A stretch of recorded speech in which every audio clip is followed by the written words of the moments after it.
Welcome back to the Disgustingly Easy podcast. I am your host, Beck Cameron, founder of The Long Game, for which, if you don't know, is a fitness and lifestyle space for neurodivergent women who are done with diet culture, shrinking to prove their worth, or anything that's not getting Buffy fit, Xena strong, and fuck the patriarchy from all angles. Today's conversation is going to be so fucking cool. Not because it's dramatic or sensational, but because it asks us to sit with the discomfort and the complexity of living in a world where medical misogyny is a very real, everyday experience for women. It shows up when symptoms are minimized, when pain is psychologized, when weight, hormones, anxiety, or stress are offered as explanations instead of investigation. And for neurodivergent women, especially, it means being labeled difficult, emotional, unreliable, rather than being listened to as someone who knows their own body and is asking the right questions. Now, this episode does include a discussion of medical trauma, eating disorders, cancer, misdiagnosis, and mental health. Some of the experiences shared might be distressing for some listeners,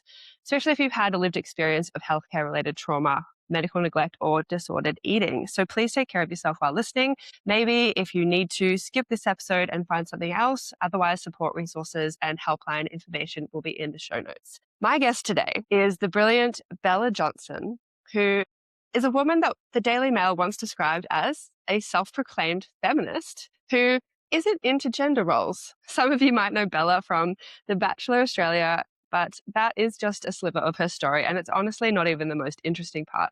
Bella is a cancer survivor. She's a survivor of medical misogyny, and she's someone who's lived through years of misdiagnosis, traumatic medical interventions, and being systematically dismissed at the same time, when her body was very loudly asking for help. When Bella was just 15, she was diagnosed with anorexia after significant weight loss, vomiting, and difficulty eating. And what the doctors didn't see or didn't want to investigate properly was that these were symptoms of a much more serious issue. It wasn't until her mid-20s, after years of invasive, threatening, and, as she tells it, quite dehumanizing treatment, that the real diagnosis was finally made and the correct treatment could begin. And along the way, Belle also became one of the women pulled into the wellness misinformation vortex following the advice of now notorious fraud, Belle Gibson. Not because she was naive, but because when the medical system fails you repeatedly, you will do anything to survive.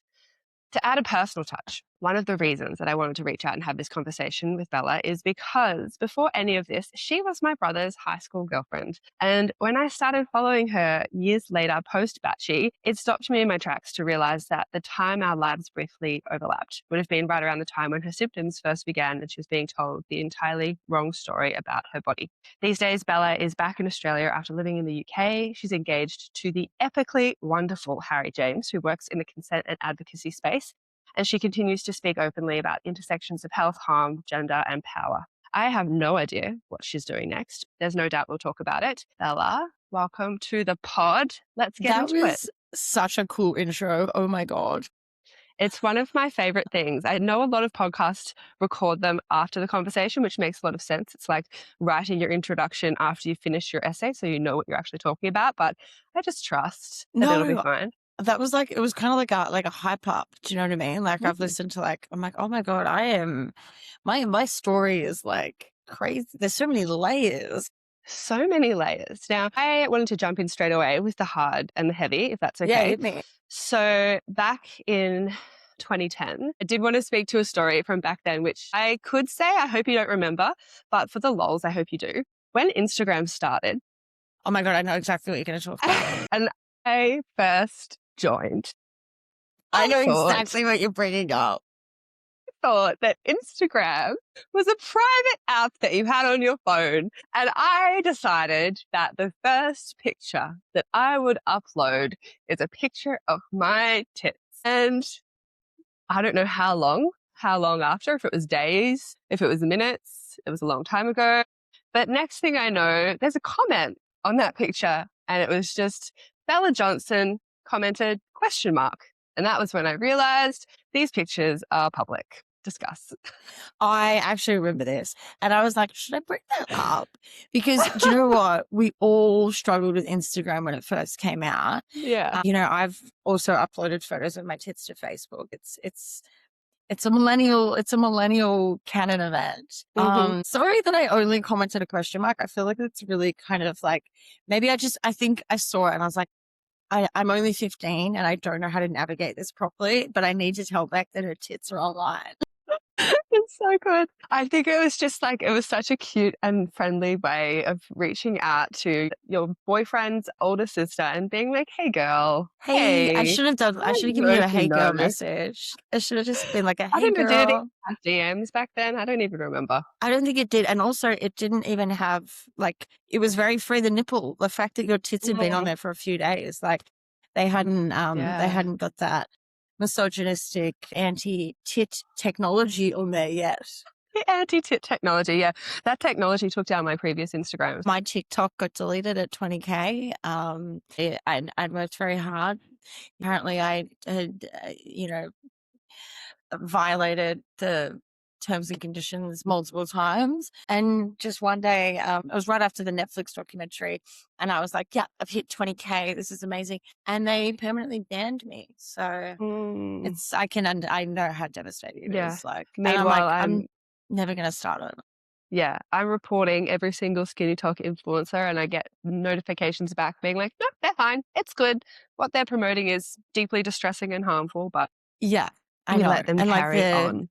eating disorder TikTok that's coming back, and it's, like the Tumblr days back when we were younger. Oh, 100%. Yeah, Yeah. It's 1000%. disgusting. It's distressing. And Zuck has zero problems with it. Meta has zero problems with it.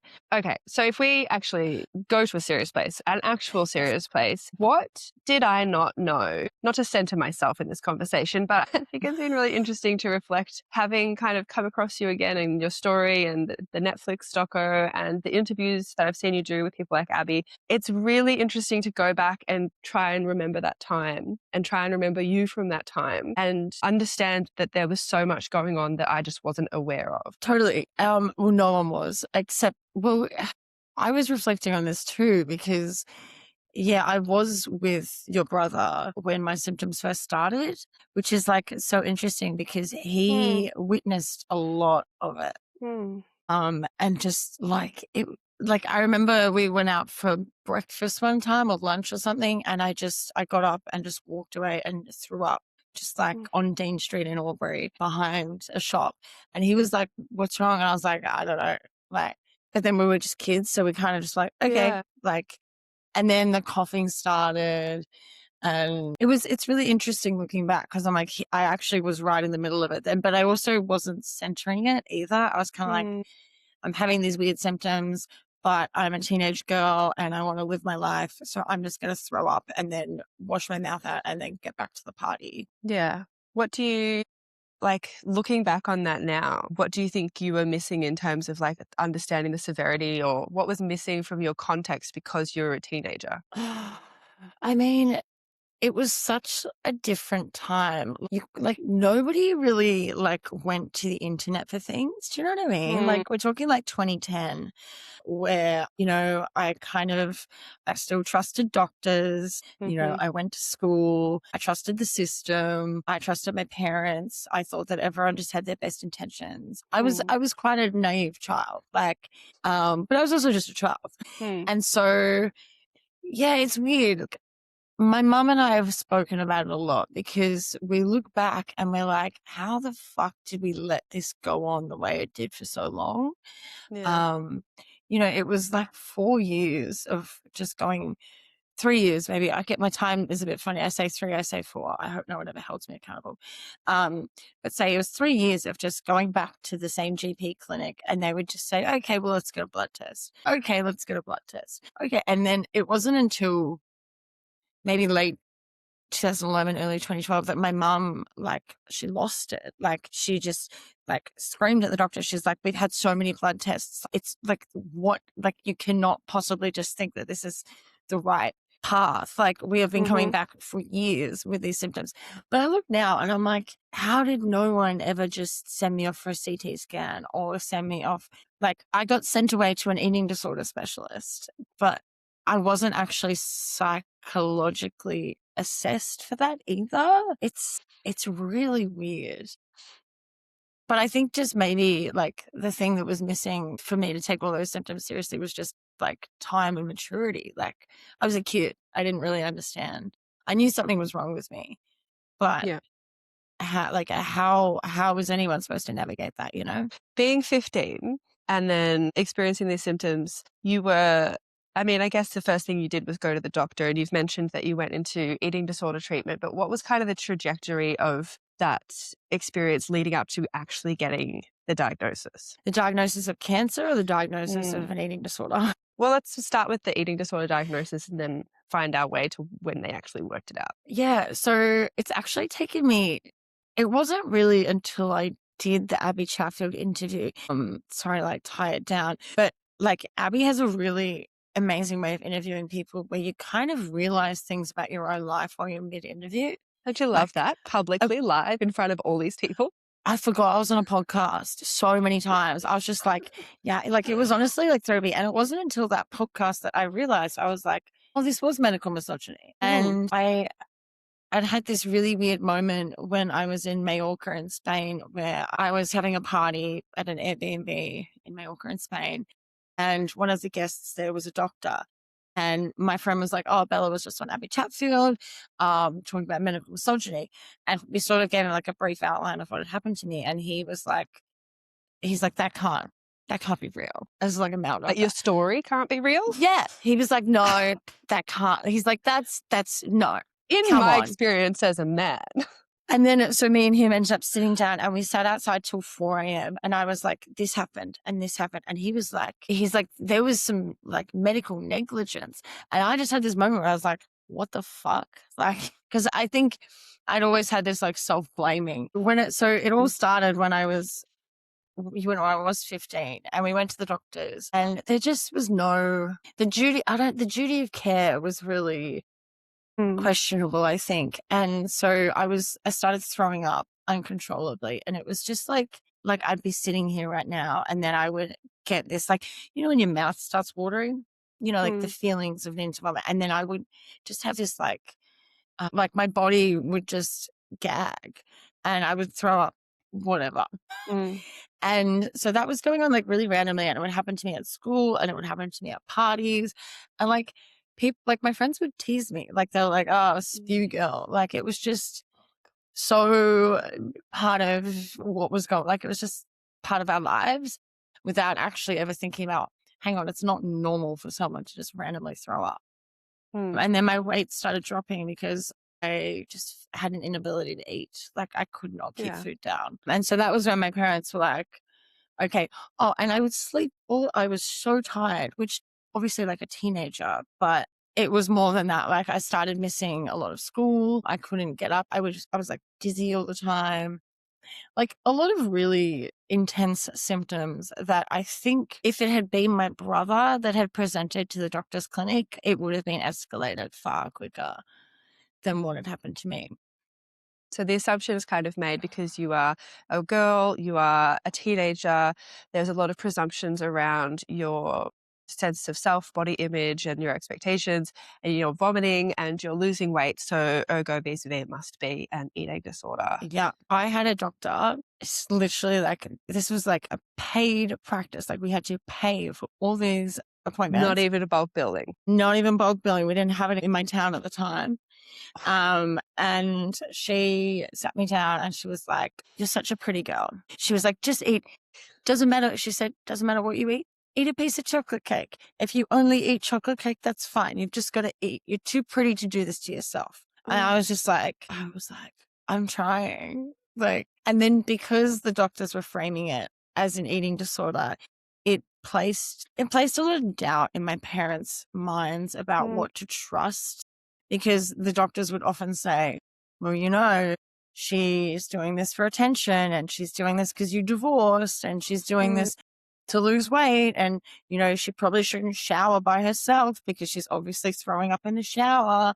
So like I started to lose my privacy. I was always getting threatened with, I couldn't go on school camp if I didn't put on weight. And like, if you don't eat this, then you can't go see your friends. And like, a lot and that was where like the feeling of like it's my fault and like that I'm doing this to myself crept in. At the start, I distinctly remember knowing that I wasn't doing it to myself, but as the years went on, I just I was like, I must be doing it to myself because the doctors can't figure out what's wrong.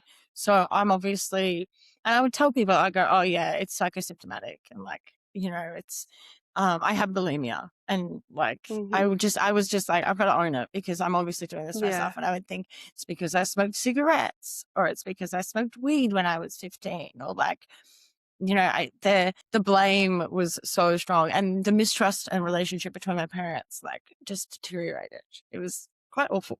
It sounds like it really eroded like any sense of self or self-trust. Does that continue, or do you feel like you've repaired that in the decade or so No, since? that continues so hard. Yeah. There's a lot of trauma that I haven't really been able to like repair from that era. I think I now that I'm back in Australia, I've just lived in the UK for 2 years, but I'm really wanting to like get a therapist and like work on, I think, like a lot of inner child stuff, because I find that I've done a lot of work outside of that, but every time I'm back with my mother and my family, I just have these like triggers that I feel like I'm a teenage girl again, and I want to scream and cry at everyone. And I'm like, okay, there's some things going on. But then also on top of that, I find it very hard to trust myself medically and my pain threshold as well. Like, I've broken my ankle multiple times and avoided going to the hospital because, you don't want to cause a scene. Like, it's not that Don't bad. be an Like, inconvenience. yeah. And like, I've done it to myself, I should probably just deal with it. Like, there's a lot of that. So, it haunts me. Moving past the eating disorder diagnosis into, you eventually left home and you moved out and you kind of just lived with these symptoms into your 20s. I moved to Melbourne, and I was a musician, and I was trying to make a name for myself. And I remember playing a gig and my voice was starting to give out. And this would have been 2014. And I just sort of like knew in my soul, like I was deteriorating.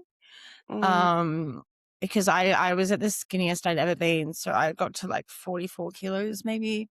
And you are not a tall person, but you're not incredibly short either. I'm a 65 healthy girl. Yeah. I've got my body fat down to 20%, but I've never wavered past 63, 62 maybe if when I'm super fit. But like 65 is like where I sit. Yeah.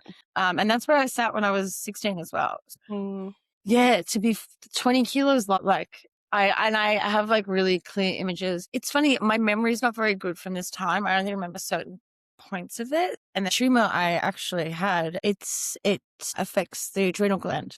So I had really big highs and lows because my body was just overproducing and underproducing adrenaline constantly, which also is why I had so many like I'm ADHD, but I also had behavioral issues, and I was like a bit of a psycho, and I truly do believe it was because of the tumor. Yeah, absolutely. But it's interesting. I mean, it's lucky you didn't end up with a bipolar disorder, because that's the other thing that they love to misdiagnose women with, because they're emotional. Yeah, they do. I've had friends that have misdiagnosed with bipolar. Where was it? So how did we end up getting to a place where you did get a diagnosis? So there we are. I was in Melbourne, very, very, very skinny. I remember like sitting on the toilet and my knees were together and like none of my thighs touched, which is like just insane. Like, it's so insane. And I knew in my heart, like I was like, okay, I actually feel like I'm dying. Like I could feel like that I was dying. And it got to the point where I maybe could eat like a piece of toast a day. I would sleep with like a bucket next to my bed in my share house in Melbourne, and I would just throw up in the night and then roll back over and go to sleep. But I was working 2 jobs. I was playing music. I like was still a functioning member of society, unfortunately. And it got to the point where I think I burnt my hand or something. Yeah, I burnt my hand. And I didn't know what to do. So I was like, I'll just go to the doctors. And I burnt it with like, like that like wax that you do your bikini line with. Yeah. Like the one that hardens. Yeah. Yeah. The one that gets way too hot in the microwave. Yeah, that one. Yeah. So I spilled it all in my hand. So I was like, oh my God, I'm going to lose my hand. Like, It was horrible. And I went to the doctors and I was like, I burnt my hand. And he's like, okay, you'll be okay. He's like, and then he looked at me. He's like, is there anything else? And I was like, well, there's this like giant lump in my neck. And so my tumor by that point was so large, like you could just see it by looking at me. And I never took a photo of it, which is so weird in context of like 2026. But in 2014, we didn't document things in the same way. But I wish I did because it was huge and you could see it just by looking at me. And the doctor was like, yeah, that's not normal. And I was like, oh, well, my last GPs said it was glandular fever. He was like, there's no way that is glandular fever. So he sent me immediately for an ultrasound, which was crazy, like in Melbourne standards, to just go to a doctor and then suddenly be sent off for an ultrasound. Like, was blown away. And I remember being inside the ultrasound clinic and the nurse was really chatty and we were just kind of having a bit of banter and then she went really quiet. And Never a good sign. Never, or a good sign. Or a good sign because you're actually getting treated for something. And then she called a doctor in and then he called another doctor in. And I was just like, okay, like, I was 19 and I, at that point, wasn't really talking to my parents because of everything that had happened. And so they said, they're like, okay, we really need you to come in for a CT scan, like right now, like we'll fit you in right now. And I wasn't very good with needles. I was very nervous. And I remember like the clinicians like being so, so, so lovely. And I had a CAT scan and they said that I'll get the results on the Monday. So it was this weird weekend where I'd like gone to work. I worked at a bar in St. Kilda. And I kind of told my boss, I was like, oh, I've got like some weird medical stuff going on. Like, I'll keep you updated kind of thing. I never went back to work there ever again after that Monday. But I called my dad and I was like, Dad, I think something's wrong with me. And I found out on Monday. And my dad was a principal at that point and worked full time. And he just said, he was like, what time? I was like, 9 a.m. He's like, I'll be there. I'll pick you up. And he never went back to work either. Wow. And so what results did they come back with on Monday? Yeah. So they just sat me down and they were like, you've got a giant tumor. Like it was that easy. They were really nice about it. Do you feel like you had whilst that's a terrifying thing to hear, was there a part of you that was like, thank fuck, like I know what's happening? Yes, I was so relieved. It's not my fucking fault. Yeah, well, even then I was like, did I give myself a tumor? How did I do? Like from having an eating disorder? Like the pieces hadn't actually come together yet. Yeah. And still, you said you're 19. Like, you don't necessarily put all that into the context when you're, again, going through something so traumatic. No, and I was like a real baby 19. Even though I was like doing all these adult things, like I just had I look back and I'm like, oh my God, like I just want to protect her. And like, she should have gone home and she shouldn't have gone to Melbourne and she should have just been protected by somebody. But I was so desperate to just like, I wanted to grow up. I wanted to be in Melbourne. I wanted to make music. And I just was like, fuck everybody that's trying to make me see a doctor. So, but it really breaks my heart because I was very, very, very alone for a long time. But it was pretty incredible because as soon as they said, we think you've got a tumor, they got us in to see specialists at the Royal Melbourne, like within that day.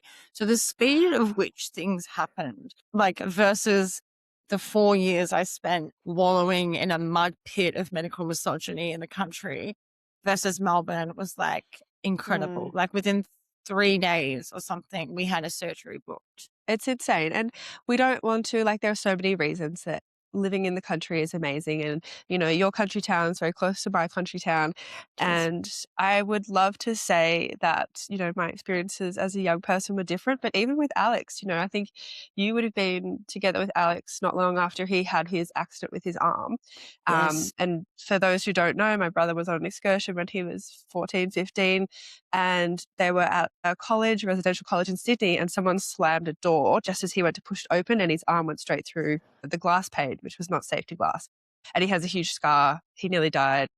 He nearly lost his arm. He talks about the blood spurting up and hitting him in the face, which is like he hit an artery. And my memories of that time are all the focus being on the physical and what he could do with his arm. And he did a lot of physical therapy, and simultaneously his mental health was declining. And it wasn't until I went and studied social work that I was reading in one subject about PTSD, and I called mum as a social work student studying at Monash, and I'm like, this sounds a lot like the stuff Ali's going through. And the fact that I was a student at uni calling my mum to say these symptoms seem to match up with how his mental health is traveling.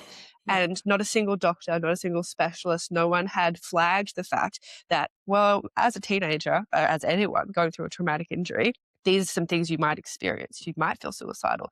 You might have very low mood. You might experience XYZ symptoms. It makes sense to me when you talk about country doctors being just not addressing things to the same level, or maybe not having as many resources as those in the city. There's less preventative medicine and it's more just Yeah. reactive medicine, because I Yeah. also think it's not necessarily the country doctors, it's the way that the medical system is set up in the country, because we've always had a rotating roster of Yeah. doctors because they're sent to the country for 6 months to complete their degree, like for placement. So we've only ever got, there's maybe 12 doctors in town. 8 of them are rotating through every 6 months. And then you've got 4 that are the long-term ones, but there's waiting lists of like 3 months to get in and see them. Yeah, that. And they studied in the 50s and they're all Well, 100 yeah, that years too. old, which, just amplifies the idea of medical misogyny and being treated as though, your womanhood is probably the main issue that we need to deal with. Yeah. So once you did get your diagnosis and, it's laid out on the table and we know this is the problem, what was the next step from there? Yeah, so we went to the Royal Melbourne and I met with 2 specialists. One was an ENT and one was might have been a cancer doctor or something like that.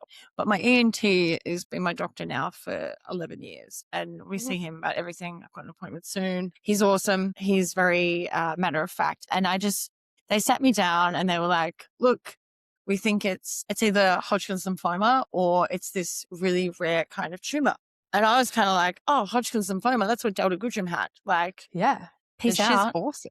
Yeah. She's great. She's fine. I remember that like sick wig she wore to the Arias that year, the short brunette one. Yeah. There was a part of me that I was like validated. And then there was a part of me that was obviously terrified. But because I couldn't sleep a lot and I was throwing up all the time and I would spend a lot of time Googling my symptoms. And often the thing that came up when you Googled chronic cough, throwing up, rapid weight loss, lack of appetite, it was, and lump, like a prominent lump in neck. It was always cancer.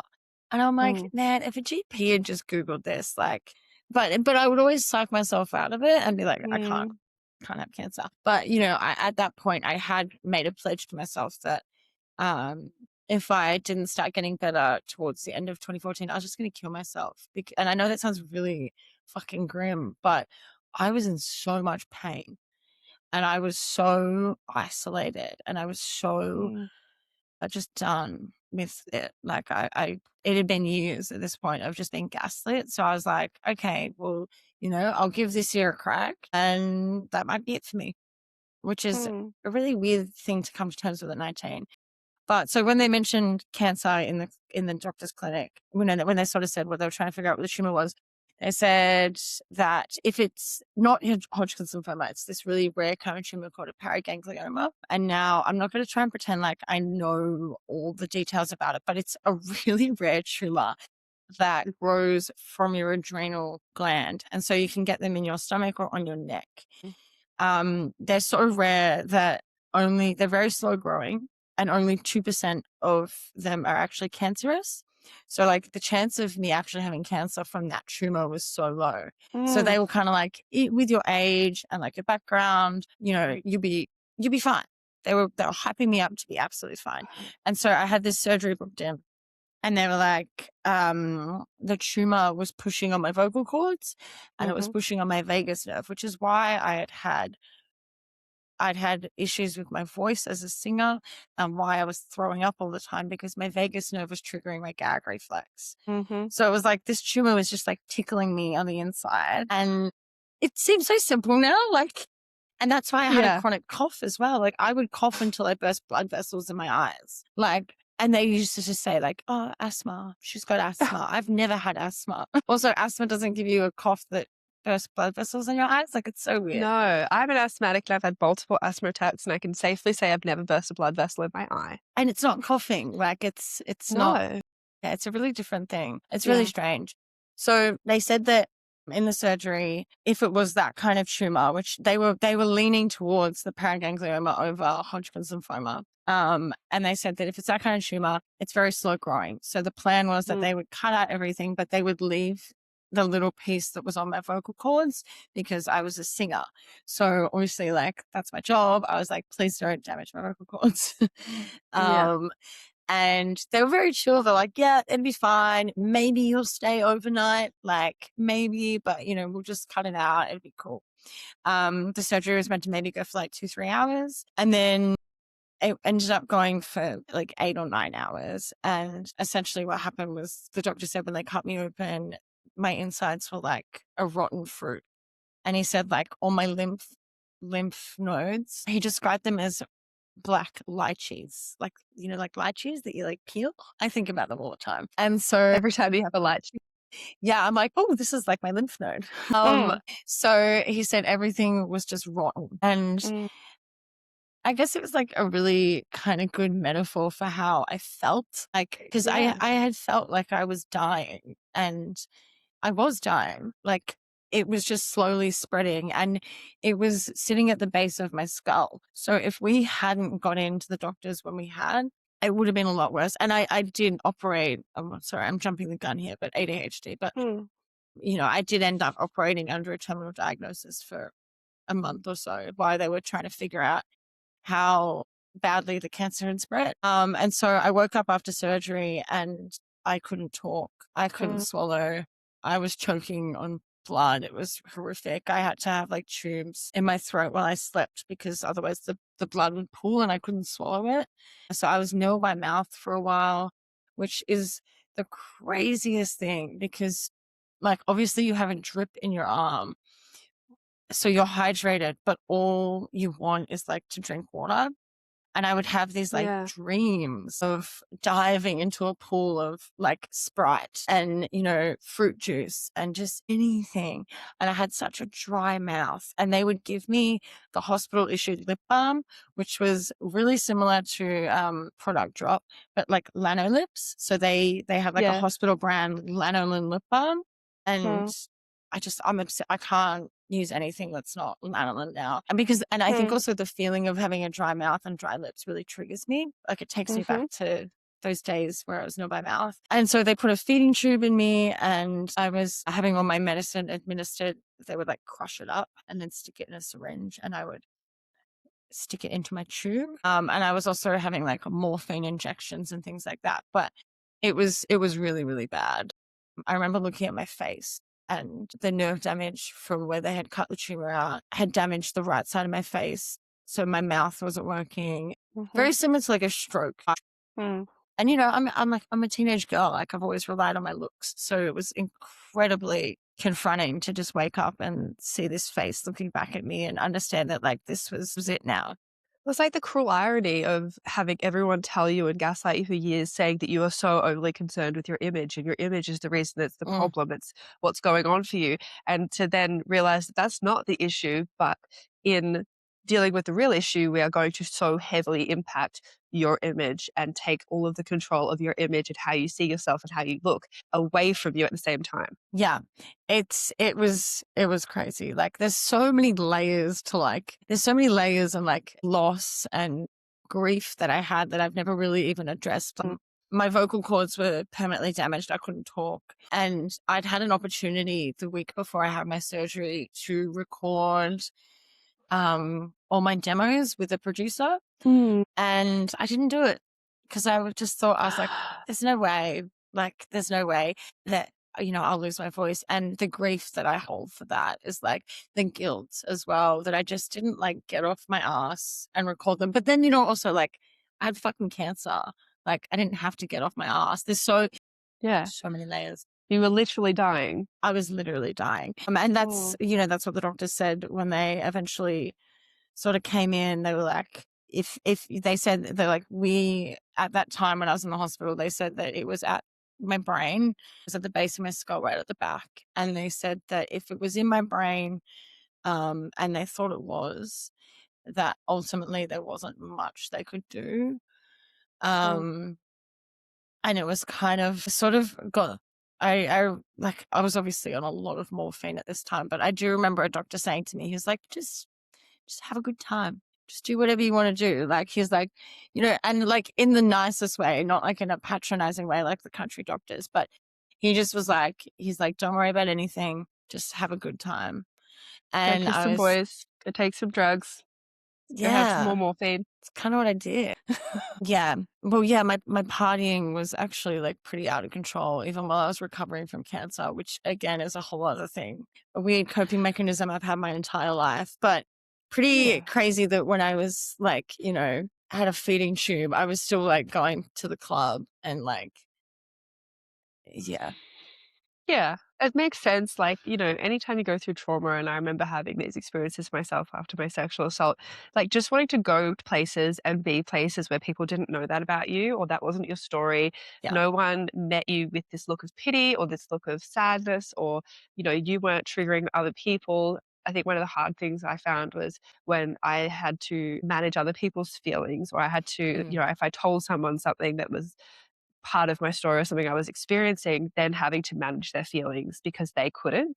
So going and being able to do things like I fucked off to Canada for 5 months Amazing. on what I called my life intermission, and just wanted to be somewhere where no one knew my story, no one knew what had happened, no one was going to ask me about it, and it wasn't a part of who I was. I could just be whatever I want. So I can totally understand why you would go partying, why you would want to take drugs, why you would want to go and kiss random people and just pretend that none of it was happening. I mean, it's something I've really done my entire years, to be honest.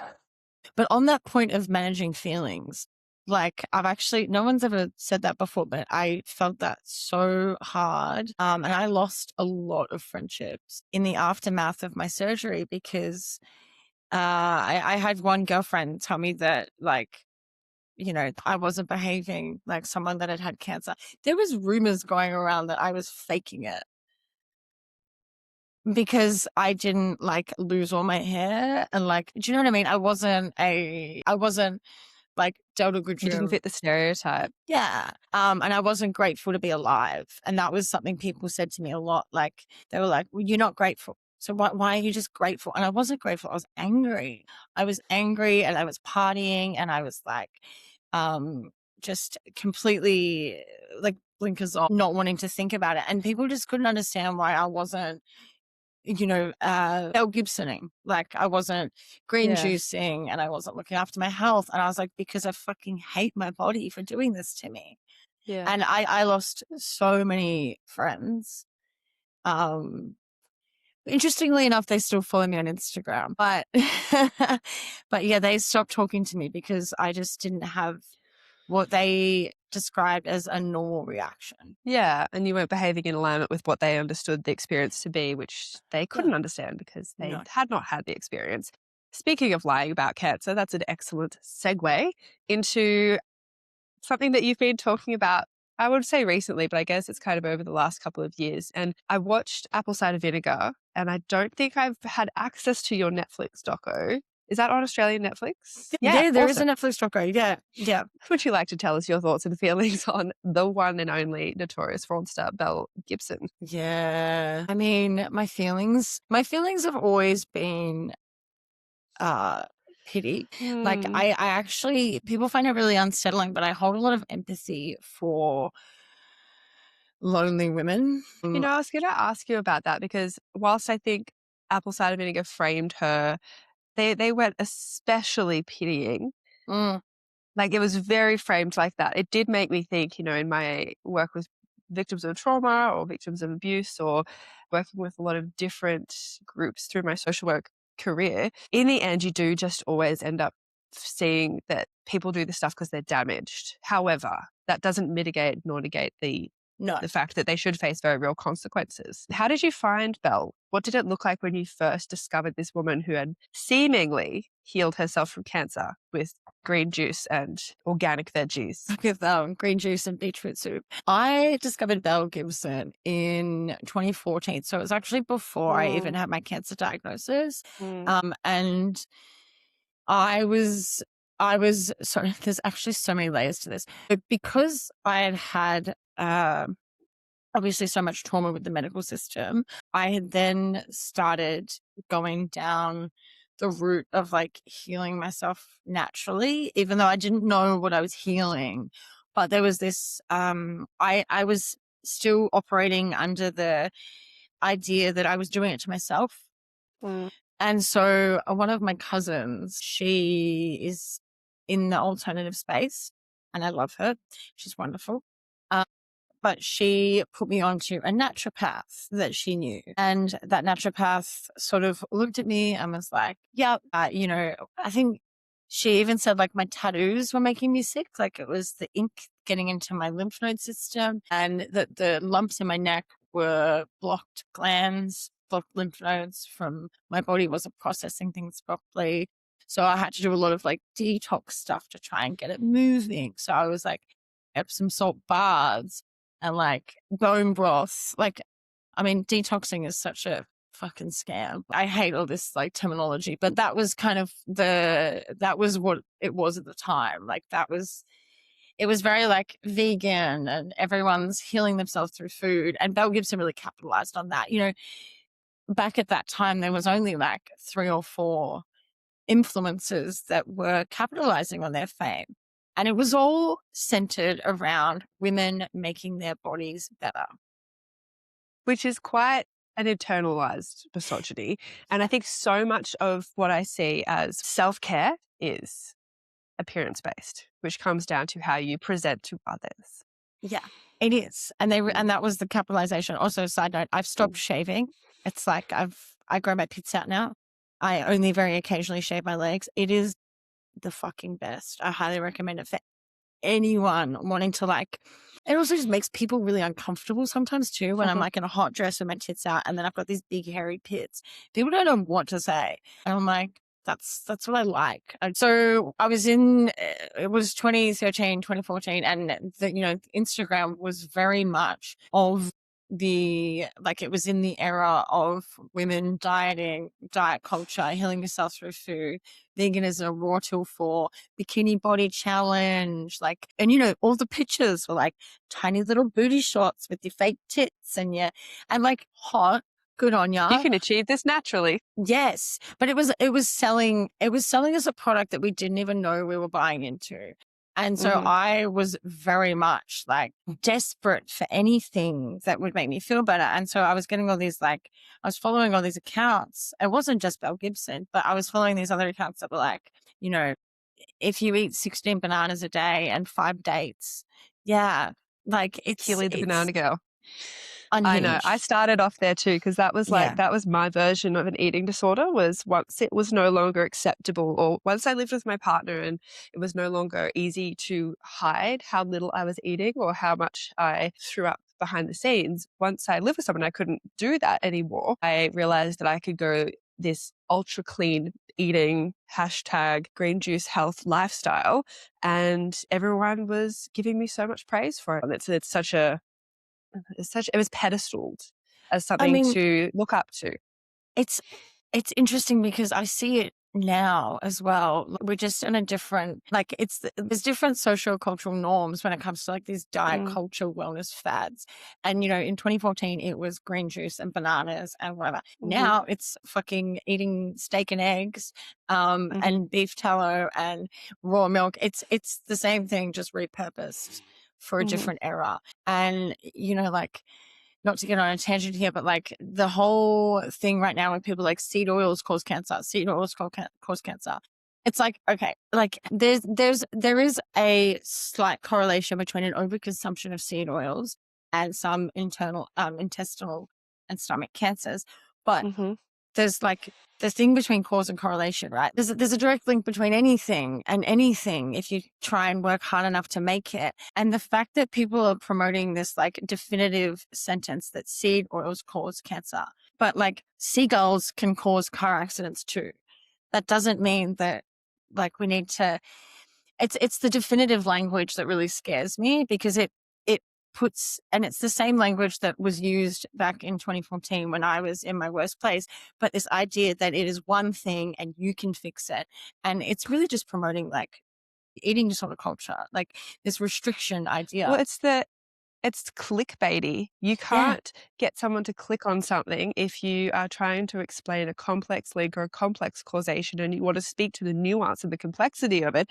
But if you say this equals this, boom, someone's going to click on it because that seems incredibly finite. And like you said, we want the answer. We don't have much patience for it. We like the idea that I can just cut something out and then I'm going to be safe and then I'm going to be fine, when it's so much more complicated than that. It's fear mongering. It's actually just fear mongering. And, you know, that is what Belle Gibson really preyed on. And even if she didn't know it, I think she really, like, she was quite revolutionary in a way, because she did plow the line for, like, what I would say is a lot of even worse grifters that exist right now. I mean, look at RFK Jr. and the motherfucking White House. Like, that man is a scam. That man is a leather handbag trying to tell people to be healthier. That's enough to make you sick.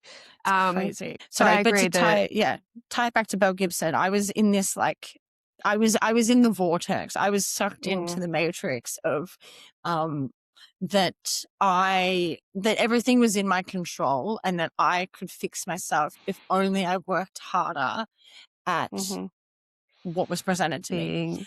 being good. Being good. And being good in the context of whatever is good. Detoxing beetroot soup. That was like a big one that was sold to me. And so this idea of detoxing myself was thrust upon me, and I found Belle Gibson, and I found this woman that was going through something that was way worse than what I was going through. And so I looked at her like a beacon of light at the end of a tunnel, and I was like, oh my God, this woman is incredible. And when I found out I had cancer, I reached out to, there was a couple of influencers that I really, really liked, and I emailed a few of them. I was just like, hey, I'm in Melbourne. I would love to catch up. Like, I'm going through this. I'm just kind of looking for community and looking for support. And that's what I was. I just wanted to find other people that felt the same as me. And so I reached out to Belle Gibson, but she never got back to me, which I understand now is because her world was slightly unraveling. And we had a really strange, like, sort of tandem together. Like, as I started to get better, that was when everything started to come out about her. So I think maybe that's where the rumors about me came from. But What rumors? that I was faking my cancer. Yeah. But the truth be told is because on Instagram and Facebook, like, and I call it the Belle Gibson effect, I only ever wanted to post photos of myself in my bikini with my green juice. And I would be like, cancer, like, going for treatment today, like, fake tan, makeup, hair extensions. But the reality was, like, I had, you know, horrific burns from radiotherapy. I lost a lot of my hair, and I regret not just shaving my head now, because, like, what an epic excuse to shave my head. But I was convinced that if I was wearing 3 heads of hair extensions in my hair that were just, like, fully wefted onto the top of my head, because that was the only hair I had. And if you look at photos, you would never tell. Like, I was a mastermind at covering up the fact that I was so sick. I would fake tan before doctor's appointments, like, and obviously I was really skinny, so, like, the bikini photos would pop in. But, you know, and I call it the Belle Gibson effect. I wasn't ever just accepting that I was sick. I was trying to portray this image of health and green juice and vitality, when it just wasn't the reality whatsoever. Yeah, it's so interesting because I feel like that's so many women's experience, even when we are going through shit and hell. And one of the beautiful things I spoke to Amy about on the podcast I recorded a couple of days ago was talking about how sharing the shit is actually incredibly generous. And whilst I say that with the caveat of, you know, we only share as much as we ever want to or feel comfortable to, I think something that we were taught when we were younger was this idea of, you know, these are things that happen privately. These are things that you keep behind closed doors. You don't let people know how you're feeling. You don't let people know that you're not doing well. And so keeping up appearances is something that, whether it's a millennial thing, whether it's a country thing, is that it sounds very much like you were just managing the expectations of the day. Absolutely. I write a lot. And so I had a blog, and I was writing on my blog, and I was writing on Facebook a lot. And my parents were very uncomfortable with this. I didn't like the fact that I was sharing things. And I was like, but it feels good. And I ended up stopping writing my blog, which I really regret now, because it was like, you know, it was a really it was a beautiful insight into like my mind, and it was the most authentic voice I had at the time. But, you know, like that shame that we kind of carry from our parents, that they carry from the era of like, you know, when I had my first abortion, my mom was incredibly supportive. Um, but one of the things she said was just like, oh, you know, don't tell anyone. Like, you don't want to carry that stigma. And Mm, I said to mom, I was like, I feel better talking about it. Like it lifts something. Like you're mm-hmm, spreading the weight out a little bit. mm-hmm, And I think maybe like when I was really struggling with cancer and I was posting on Instagram, posting all this fake shit, maybe that is why so many of my friends couldn't comprehend like the dissonance between what I was posting online, which was like beautifully curated photos of me in a bikini, versus the reality of me, which was I was mentally ill. I was taking pingers all the time. I was mm-hmm. like going to the club. I was crying. I was like disassociating. So it's like there was just like two different realities. And I don't blame Belle Gibson personally because I think she's a product of that era, but I do call it the Belle Mm. Gibson effect. Yeah. I think a lot of our, when we're in our early 20s, we don't have the maturity to understand why someone might present one way or present in a way that is different to how they're actually Disingenuous. living. That Yeah. is disingenuous, and that kind of it's just it causes Mm. disconnection. So I can understand that being something hard for people to connect to, but at the same time, I think it requires a maturity to be able to look at how someone's acting and take into account that maybe this is because of X, Y, Z. But yeah, I understand. I definitely understand that stuff around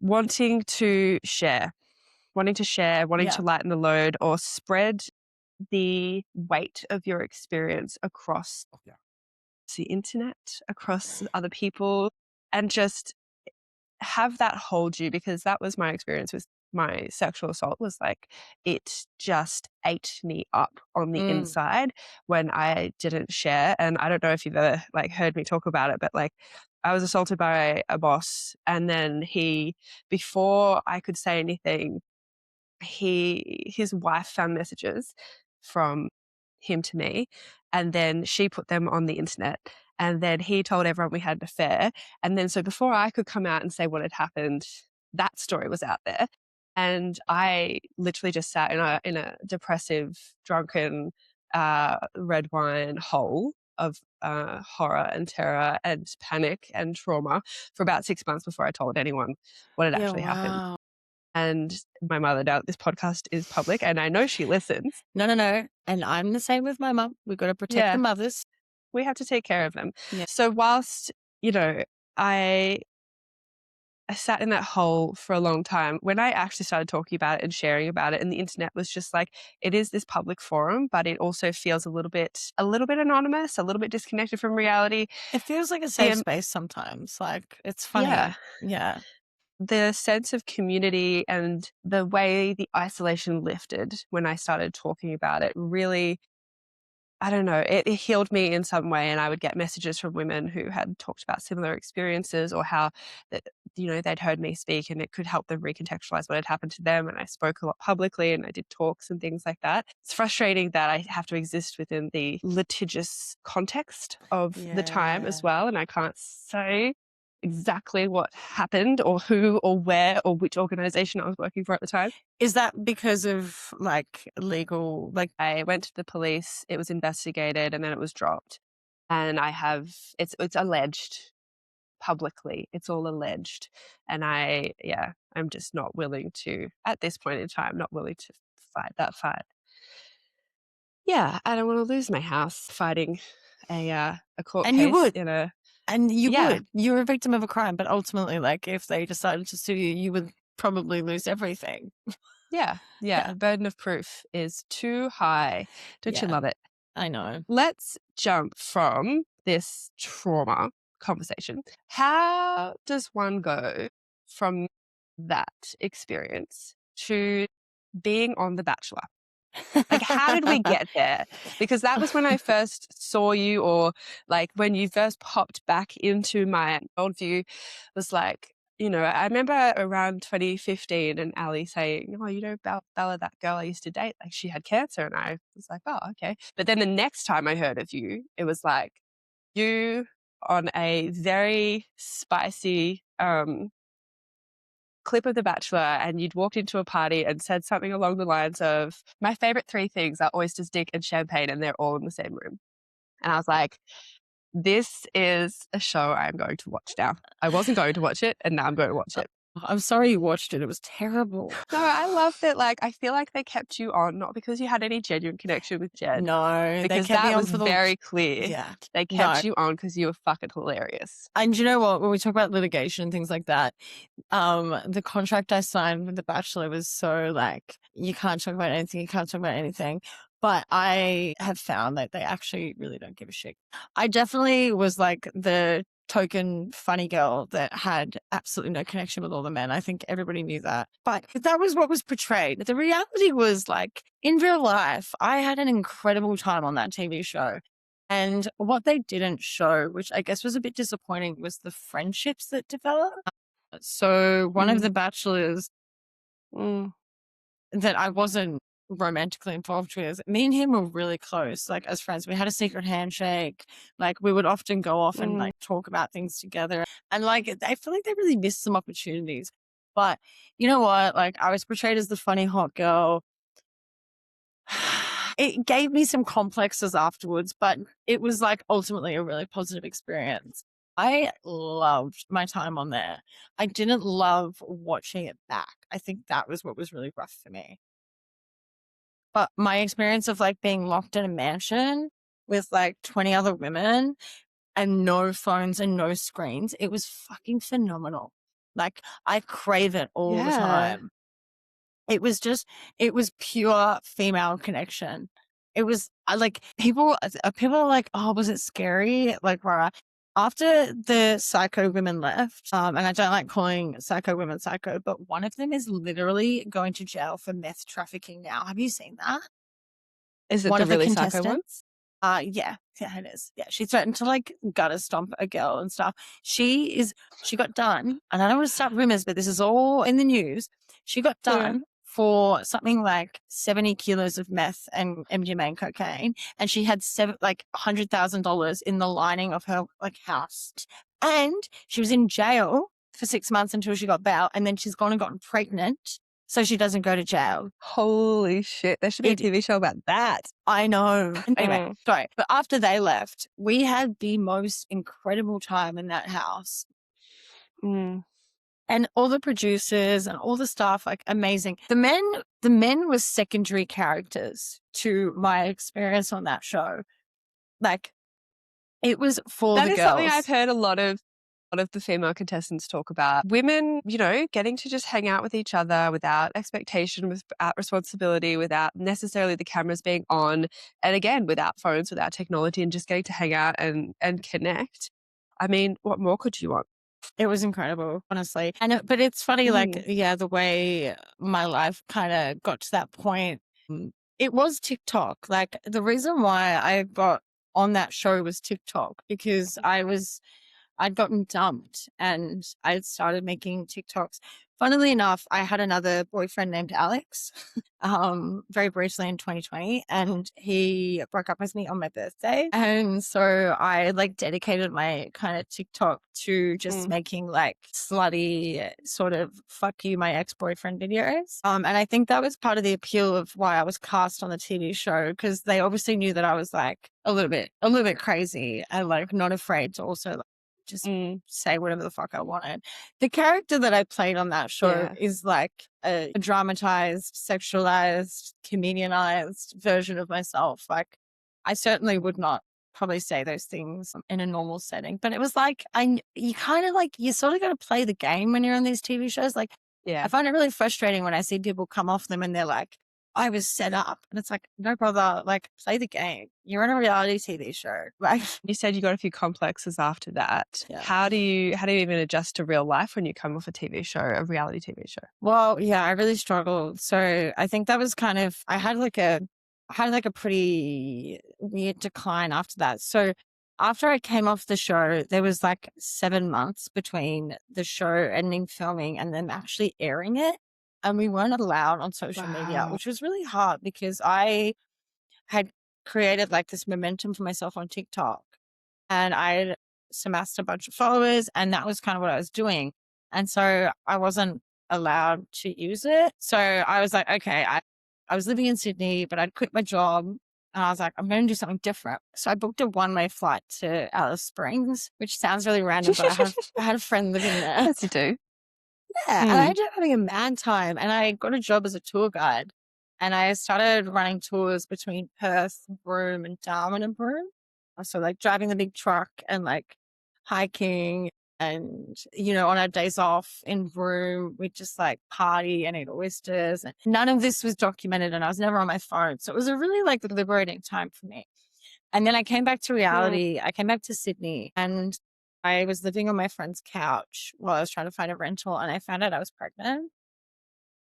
Mm. Was a like hilarious kind of shock.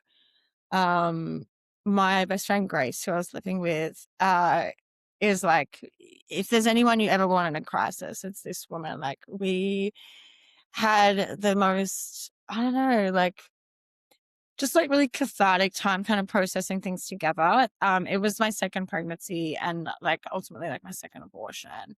And it was a very easy decision. There was never any moment Mm. where I was like, I'm going to keep this child and raise it while my reality TV show airs and I'm living on my friend's couch and have no fucking money. Like there was wasn't even a thought. So, but for anyone that's ever had an abortion, even though you'd understand that even though it's a really easy decision to have the abortion, the effects on your body are like insane. Huge. Yeah.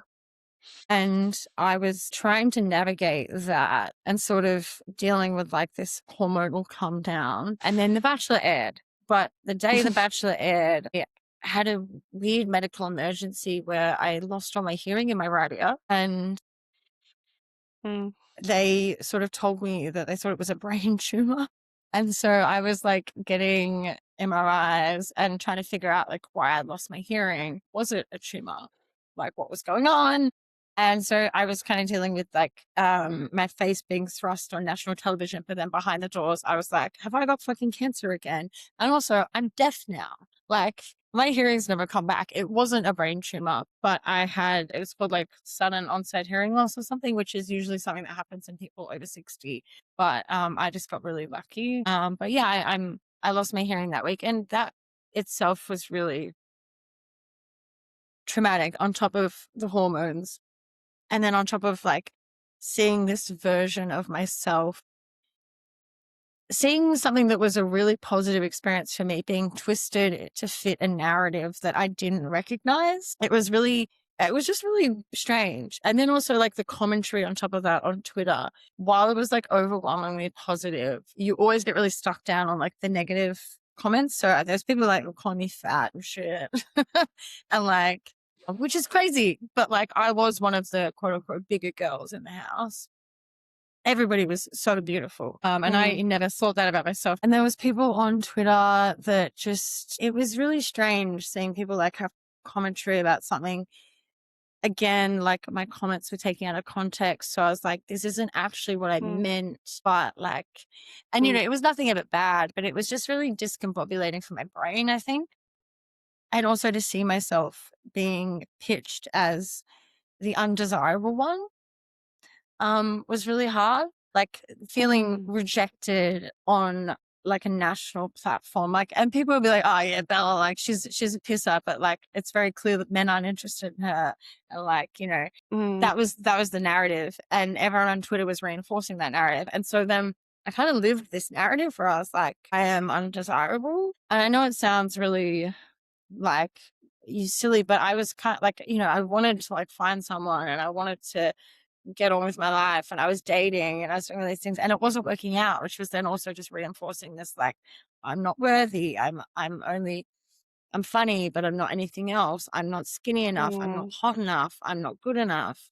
And it really affected my mental health, and there was like a very slow long decline for like 2 years until I moved overseas. Yeah. And it's just every time I hear about people calling women fat, it's so jarring. And my initial thought is always, I thought we were past that. I thought we were past that. We're not past that. We still do that. Oh, okay. And to me, there were three very undesirable people on that show, and none of them were women. Yeah.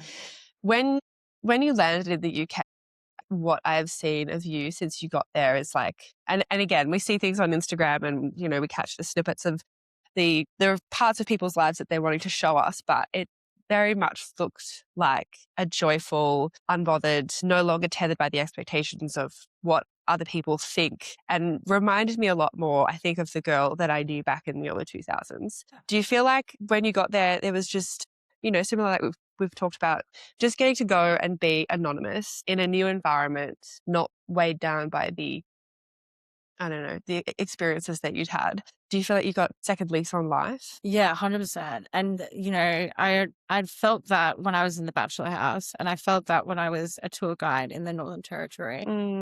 And I just wanted that feeling again.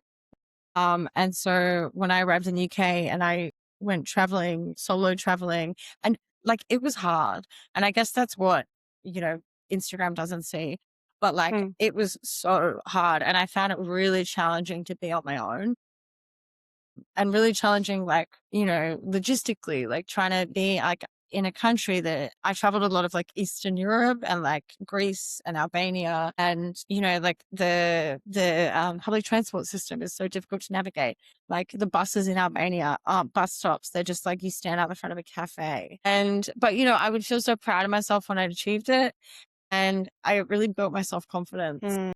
And I traveled for 3 months by myself, but I was never actually by myself. I met so many people along the way. And I don't know, it was like this rebirth of like I found who I was again. And I like found what I valued about myself, but it was really hard. And, I nearly got murdered one time when I was hitchhiking in Albania. I had some really scary moments. I slept in bus stops. Like, it was like hardcore fucking shit. But I feel like I'm so much better for it. I don't know, like I don't want to be like, traveling changed me, but there is something so incredible and profound about being a woman and like just fucking off everything and going on an adventure. I mean, they write books about this. They make movies about this shit. Like, and I'd recommend it to anyone that's like having a hard time. Is just like drop everything and go backpacking. Yeah. Life intermission. Yeah.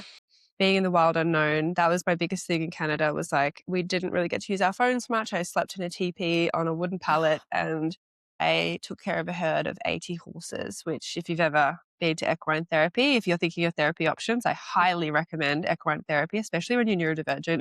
It's just so helpful to be co-regulating with a giant, calm beast. Yeah, I love horses. But that was where I found so much healing. And I don't know, sometimes you do just have to fuck off and just be somewhere completely new in order to get the perspective that allows you to then access the healing that you need to find. Since being over in the UK, your mum told my mum that you were getting married. Whilst you were over there was when you slid into the DMs of one Harry James. I was on a beach in Greece with my best friend, and we were drunk, and every day we'd just like get up, walk down to the beach. Like, you'd rent a daybed for $10 and we'd just lay there all day. And Harry and I had followed each other like before I left Australia, but had never like super connected. I think I'd messaged him. It was like, great work. And he was like, thanks. And then I was on this beach in Greece, and he posted this really horrific story about, someone dying. And I was like, I'm going to reply to this. And I didn't reply like, hey cutie or anything like that. I was like, oh my God, what a horrible thing to happen in Australia. Like, and then we started talking about, I think I like pitched one of my theories on the dating apps actually are contributing to the dehumanization of women, Mm-hmm. which is a whole thing that Yep. I've workshopped in my brain. And I pitched it to him and he was like, oh, that's, that's really interesting. Like, you got some great points. And then he was like, so you're in Europe at the moment? I was like, yeah. And then it kind of went from there, where we were FaceTiming each other quite a lot. But that was at the beginning of my trip. So I was still, I had like a love triangle when I was in Greece, and I had all these other crazy side adventures. And I kind of think maybe that's the reason why we worked out. Like, he's obviously the love of my life, and I tell him that all the time. But I do think that the timing was everything, because if I had met him in Australia when I was in Sydney, I think I would have just chewed him up and spat him out. Like, I don't think I had the Yeah. capacity to connect with anyone like that. And we did. We just talked for like 4 months until he decided to book a flight to Italy.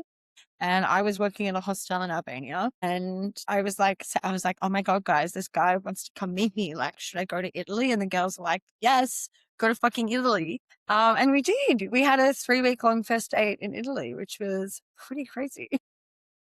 That's amazing. That my husband is the same boy that I was dating back when we knew each other. Wild. Wild. And I put the success of our relationship down to the fact that we were long distance for the first 3 years, and we just talked. And people have spoken about that and, talked about how we've lasted so long and we've overcome so much. And I always put it back to the fact that the foundations of our relationship was conversation, not anything physical, not being in each other's presence, not doing crazy things. It was like hours on the phone every single day. And I think that's a really beautiful way for things to start. When are you guys getting married? What I'm trying to do is like extend it out to get as many parties as I can out of it. Cause it's like, it's very rare that I get to throw parties where I'm the center of attention, like the legitimate center of Once a attention. year. Yeah, I don't like birthday parties. I'm not good at them. Things like engagements, people get really hyped up about that. And also trying on wedding dresses and things like that. So, and my hen's it'll be something top tier. But we're not going to get married till 2027, so probably around Easter. My mum was really excited because your brother is getting married. And so just like, because no one understands this, but our mothers are very good friends, and they live about 5 minutes from each other. They both have little farms, and they both have the same name. Yeah. Like, do you want to get So married at their little farm, at our little farm? Like, the options are endless. And so mum's really excited that Alex is getting married on your mum's little farm, because she can then and your mother is an incredible hostess. And so my mum's like, I can steal all of Margie's tips. And and I think your mum told my mum about the caterers, and now my mum wants to book them as our caterers. Yeah, you can get the tables from the same people, the cutlery, the little tents, everything. We'll get you sorted. We think we're going to do it at the little hall. There's like a little hall at the back of my mum's farm, and it's really wholesome and it's cute, and it's like $50 or something like that to rent. It's the best thing about the country. Like, put the medical misogyny and the outdated practices aside. There are if some you survive to cute marrying age, like, you're going to have a cheap wedding. Yeah, exactly. I'm conscious of the fact we've been talking for fucking ages, and I feel like we could do this forever. This is I really did want to classic. touch on the fact that one of the things I love about your Instagram presence is the way in which you are. I mean, again, I know it's not always 100% us, but the way you project yourself and present yourself is like, this is me, this is who I am. Like, fuck, if you don't like it, you can fuck off. And you speak to, going to the TikTok awards, getting my tits out, being a hot piece of ass. But then you also speak to, most recently seeing you take up the charge against the local council that was wanting to take down the Aboriginal flags. Why do you think it's so important that if you do have a platform, and I think you're sitting around something like 20K followers, that we take these opportunities to speak out for the things that we think are right? Do you know what? Thank you, Beck. That was really, really lovely. When I first got back on Instagram after The Bachelor, there was this notion of like, you're an influencer now, you have to do products and get free shit. And that's what equals an influencer, is commercialism and capitalism and overconsumption. And I lost sight of who I was because I was trying to pretend that I was this like I thought that being an influencer was putting yourself on a pedestal. and looking down on everyone. And I tried so hard to maintain this image of like, like, hey guys, like, this is how I do my makeup and like this, which is not me whatsoever. Like, there's nothing wrong if that's you Mm, and stuff, but I was trying to fit in this like hole that I thought was commercial and was sellable, mm, and that I thought was that's what being an influencer was. mm, Whereas like, and then I took 6 months off social media. And in that 6 months, I had to have surgery and I had some health problems. And then ultimately that was what led me to move to the UK when I had that 6 months off. So when I had come back, I just decided that I didn't want to do like selling products anymore. And that's not to say that I won't maybe in the future, but I just knew that I wanted to rebuild what I knew about myself mm, on social media rather than like trying to fit this mm, capitalist idea. And so over the last few years, I've really worked hard to figure out like who I am. And there's also this narrative that people need to niche down, and that like, you're only commercially viable if you have a niche, and that's what attracts a mm, following. And that's how you build a following. And I've just recently decided that I don't care if my following doesn't get any bigger. And I don't care if I don't get any likes or views. I actually don't want to niche down, because I think that we're living in such a strange world right now that, mm, I am a multifaceted person. Like, we've kind of gone through this. I've had a Netflix mm, documentary. I've been on The Bachelor. I'm a cancer survivor. I'm a sexual assault survivor. Like, I am a multifaceted person with a lot of things to talk about. So why the fuck should I try to dull all that down to be more palatable for Instagram?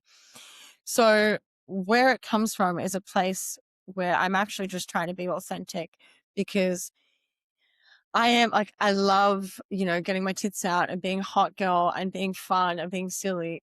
But I also am extremely political. And I think that if I was only to try and sell the sweet stuff, I would mm, spiral, because I need to talk about the political stuff. But then if I only sold the political stuff, I would spiral because the political stuff is so heavy. So what I'm just trying to do is essentially be myself with the balance of my mental health. And so when things happen that, like, for example, in my hometown, they are trying to remove the Indigenous flags from the entire Shire. Yeah. from all of their council flagpoles. Yeah. Like It's in the streets and insane. everything. It's crazy. So I was like, this is something that I need to fight. And so that's when I'm like, well, thank God I've got a following and I can, Mm, push this. mm, And that's actually what it is about for me now. It's about trying to help people. It's about trying to make change. I mm, don't want to feed into this like capitalist narrative of selling myself for mhm, products, and also overconsumption. That is mhm, my biggest thing for 2026. Fuck this overconsumption idea. I used to get sent so many PR boxes mm. of shit that I did not want, that I kept them in my car. So when I would see my friends, I'd be like, hey guys, what do you want? Do you want a dildo? Do you want a fucking, I don't know what else I got Mm, sent. Like, it's so much stuff. Like, mm, I have boxes of it still upstairs that I have to go through. And I'm like, nobody needs this. I don't need this. And I'm happy to support brands, but only things that I'm like, this is something that I actually need and can get around.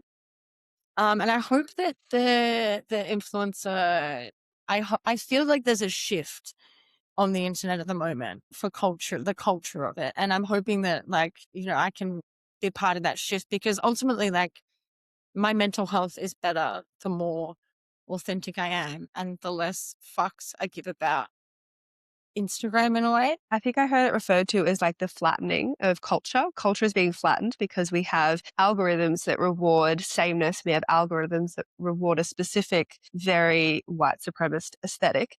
And this is what leads to the flattening of culture, because then everyone is being rewarded for being the same. So this is what everyone's aspiring to. And the Yes. best thing we can do in that time is to be so unique in ourselves. And whilst it's frustrating from a business standpoint, because the things that are getting promoted are the things that are boring as fuck and beige and really Mm, in alignment with philosophies and ideologies that I can't support. So on the one hand, being uniquely yourself comes at a cost, a literal cost to the business. I do think it's the way you kind of break through. And to me, you break through. Like, I'm always so excited when I see your stories pop up and your posts pop up, because it's like, what the fuck is she going to be talking about now? Is it olives in her handbag? Or is it, something political, something incredibly relevant and important for us to know and understand? And I don't know if it's my autistic, very heightened sense of social justice, but it just makes me really happy when I see women speaking about incredibly important political issues at the risk of their own sense of personal security. You're going to get hate, you're going to get comments, you're going to get people who reject the fact that either you are speaking about it or the fact that they think you're wrong and you should just be put back in your box. Yeah, which is the narrative that women are really being sold at the moment, like the trad wife culture and diet culture. There's such I fucking love politics, but I also, it's so interesting seeing the rise of right wing politics and the suppression of women, and people not understanding. Because I remember when Trump was elected, and I was devastated. And one of my friends said, they're like, "Why do you care so much? Like, you're Australian. Like, this isn't going to affect you." And I was like, no, you don't understand how this will affect us. Like, even the fact that Roe versus Wade was abolished in America has affected abortion rights in Australia, because we've now got Queensland trying to limit abortions for women. Like, yeah, they're setting precedents. Yeah, and America affects the entire, and we're witnessing it now. Like, the fact that men are becoming more emboldened with misogynistic views. It's something like a really, I'm not going to say the percentage, but a really high percentage of young boys already hold right-wing misogynistic views about women before they're even 16. And, this is directly linked to the election of Trump. Yeah. If you think about the way you parent young people, or, as a mother, I take it into that context of letting someone get away with a certain behavior, letting a child get away with a certain behavior leads to that behavior growing. And when we see this in society, letting a vile pedophile, sexual assault perpetrator, someone who has been just some of the stuff they even came out with the Epstein files. And I'm not even going to talk about the specifics on here because they're so heinous, so disgusting, so distressing, so traumatic. And then thinking that that person has become a position that we know to be the leader of the free world, that sets precedent and it says what behavior is okay and acceptable. And that's what we're starting to see with this degradation of women's rights and taking away Roe v. Wade. And again, there are so many commentators now who feel emboldened, Nick Fuentes, etc., talking about how women's rights should be lessened, women should be restricted to the household, women shouldn't be considered equal partners, women shouldn't have the right to vote, etc. This is all the flow-on effect that we see. And for me, in the diet culture side of things, it's women who are skinny are easier to control. Women who have less muscle mass don't have the strength to fight back. Women who are constantly self-monitoring don't have the energy to then think about what the fuck is happening outside of my immediate bubble. It's also the male gaze, the right-wing male gaze version of what is an ideal woman. An ideal woman is, for example, the Sydney Sweeney stuff. But she is, they have this idea. They want their women to be quiet and trad wife and at home and modest. But then the other side of it is that then they'll pick the ideal woman to fucking jerk off to.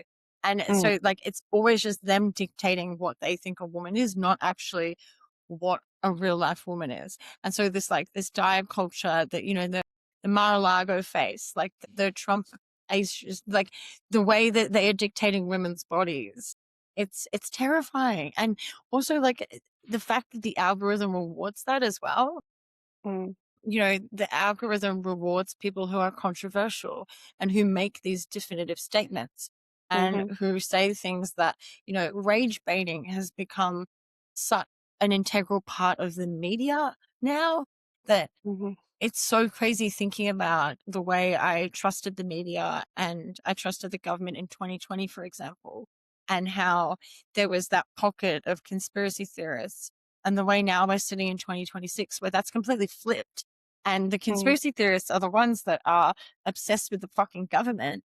And we're the ones that are sitting here questioning the Murdoch media and questioning what's actually being reported on in Palestine and questioning everything. It's crazy the way things have flipped. It's just, it feels really bizarre. It feels, it feels otherworldly. I don't think the version of us from 2010 would have looked at this potential reality and thought it was real. No. I feel like we could keep talking for I could hours talk and forever. hours. And I think I'm going to be thinking about this episode for a long time and even thinking about all of the other things that I want to talk about. So, I mean, by all means, let's come back and do this again. We should do a follow-up. I'm so down. We should have a follow-up hangout for the first time in 20 years. I want to come see a new house and all that stuff. I've heard about it from Mum. I hear everything. Yes. Would love to. Please. That would be amazing. Thank you so much for your time and your generosity sharing your story. Whilst the motivation behind sharing the story is strong, it can, I know, take a lot out of you when you're sharing it over and over again publicly and without flattening it into like a neat lesson or a redemption arc. I do think like this kind of advocacy is so good and it's so important, and very grateful that you trusted me and this space with your story. Now, if you're listening to this and this conversation brought anything up for you, please take a moment to check in with yourself. And as I said at the start, support services and helplines are listed in the show notes if you need immediate or ongoing support. And my loves who are in the long game, let's continue this conversation over in the forum, because I have no doubt there will be so much to talk about and so many stories shared. Remember, you're not weak by being impacted by this. You are human and you're not alone. We all need to question the narratives that we as women are handed about health, about what it means to be a good girl, the implications of gender on expectation, on morality, on discipline, and who gets to be believed. If you take anything from today, let it be this, that people don't fall through the cracks. Systems create the cracks and patriarchy upholds them. So whilst it might feel exhausting and so fucking unfair to be the ones burdened with the trauma of this experience, we are, when it's available to us, also the ones who need to continue to fight against it. You can follow Bella and find out more about her over on her Instagram, her work, her voice, her refusal to sanitize her life experience of reality, really worth your time. And as always, if you found this episode meaningful, helpful, eye-opening, share it with someone who needs to hear it. Rate the pod wherever you're listening, leave a comment, share it to your stories over on Instagram so that these conversations can keep finding their way into the worlds of the women who need them. And of course, remember, when nothing is certain, anything is possible. You've got this and we've got you.